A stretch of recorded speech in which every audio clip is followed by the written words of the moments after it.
15 साल तक बंगाल की सत्ता पर राज करने वाली ममता बनर्जी की सरकार अब इतिहास बन चुकी है और अब पहली बार बंगाल में बीजेपी का भगवा लहरा रहा है। नंदीग्राम से ममता बनर्जी को चुनौती देने वाले और भवानीपुर में उन्हें मात देने वाले शुभेंदु अधिकारी अब पश्चिम बंगाल के नए मुख्यमंत्री बन गए हैं। कोलकाता के ब्रिगेड परेड ग्राउंड में प्रधानमंत्री नरेंद्र मोदी की मौजूदगी में शुभेंदु अधिकारी ने मुख्यमंत्री पद की शपथ तो ली। तो आखिर कैसे बदला बंगाल का सियासी समीकरण और अब बंगाल की राजनीति किस दिशा में जाएगी, आपको ये रिपोर्ट दिखाते हैं।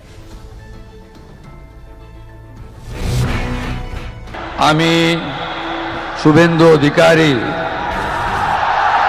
ঈশ্বরের নামে শপথ করিতেছি যে ভারতের সংবিধানের প্রতি আমি অকৃত্রিম নিষ্ঠা ও আনুগত্য পোষণ করিব। পশ্চিমবঙ্গ রাজ্যের মুখ্যমন্ত্রী রূপে আমার কর্তব্যসমূহ নিষ্ঠাপূর্বক এবং বিবেকসম্মতভাবে নির্বাহ করিব। बंगाल में भगवा राज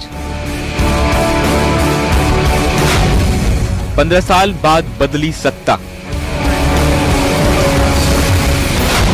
शुभेंदु अधिकारी बने मुख्यमंत्री। ममता सरकार का अंत। ब्रिगेड परेड ग्राउंड, हजारों समर्थकों की भीड़। मंच पर प्रधानमंत्री नरेंद्र मोदी, गृह मंत्री अमित शाह, रक्षा मंत्री राजनाथ सिंह और बीजेपी शासित राज्यों के मुख्यमंत्री। और फिर वो पल आया जब शुभेंदु अधिकारी ने पश्चिम बंगाल के मुख्यमंत्री पद की शपथ ली। इतिहास इसलिए भी बना क्योंकि पहली बार बंगाल में बीजेपी का मुख्यमंत्री बना है। 15 साल बाद ममता बनर्जी का किला ढहा और बंगाल की राजनीति में सत्ता परिवर्तन हो गया। कौन है शुभेंदु अधिकारी? शुभेंदु अधिकारी का राजनीतिक सफर भी बेहद दिलचस्प रहा है। एक समय वो ममता बनर्जी के सबसे भरोसेमंद नेताओं में गिने जाते थे, लेकिन फिर वही नेता बीजेपी का सबसे बड़ा चेहरा बन गया। 1995 में कांग्रेस से राजनीति शुरू करने वाले शुभेंदु अधिकारी 1998 में तृणमूल कांग्रेस में शामिल हुए।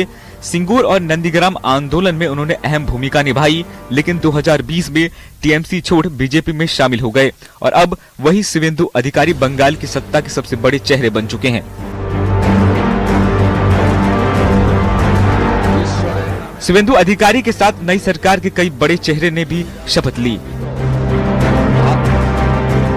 माथा भंगा सीट से विधायक निशित प्रमाणिक ने मंत्री पद की शपथ ली।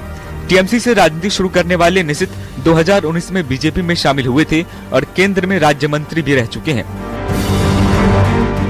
रानीबांध सीट से पहली बार विधायक बने खुदीराम टूडू ने भी मंत्री पद की शपथ ली। पेशे से शिक्षक रहे खुदीराम को बीजेपी का बड़ा आदिवासी चेहरा माना जाता है। बनगांव उत्तर से विधायक अशोक कीर्तिया ने भी शपथ ग्रहण किया, जो मतुआ समुदाय के बीच लंबे समय से सक्रिय रहे हैं। फैशन डिजाइनर से नेता बनी अग्निमित्रा पॉल ने भी मंत्री पद की शपथ ली। उन्हें बंगाल बीजेपी का मजबूत महिला चेहरा माना जाता है। बीजेपी के वरिष्ठ नेता दिलीप घोष ने भी मंत्री पद की शपथ ली। शपथ के बाद उन्होंने प्रधानमंत्री मोदी और मंच पर मौजूद नेताओं का अभिवादन किया। शुभेंदु अधिकारी के मुख्यमंत्री पद की शपथ लेने के बाद बीजेपी और सहयोगी दलों के नेताओं में जबरदस्त उत्साह देखने को मिला। किसी ने इसे ऐतिहासिक दिन बताया तो किसी ने बंगाल में बदलाव की शुरुआत करार दिया। प्रायोरिटी कोई एक नहीं है, बंगाल को आगे लेना है।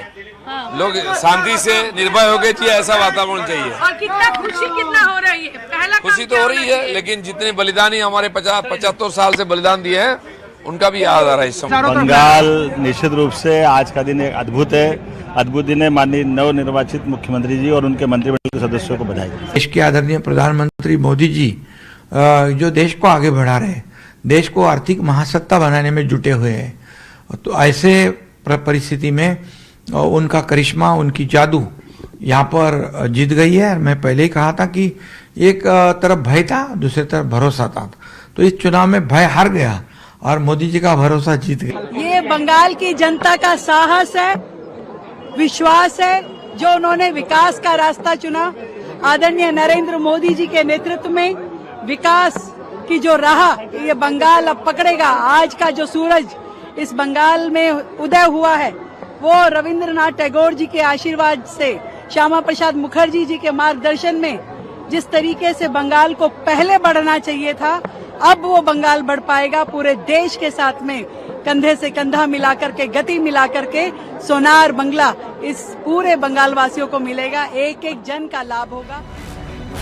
बीजेपी की इस जीत के कई मायने निकाले जा रहे हैं। पहला, बंगाल में दशकों पुरानी क्षेत्रीय राजनीति को बड़ा झटका।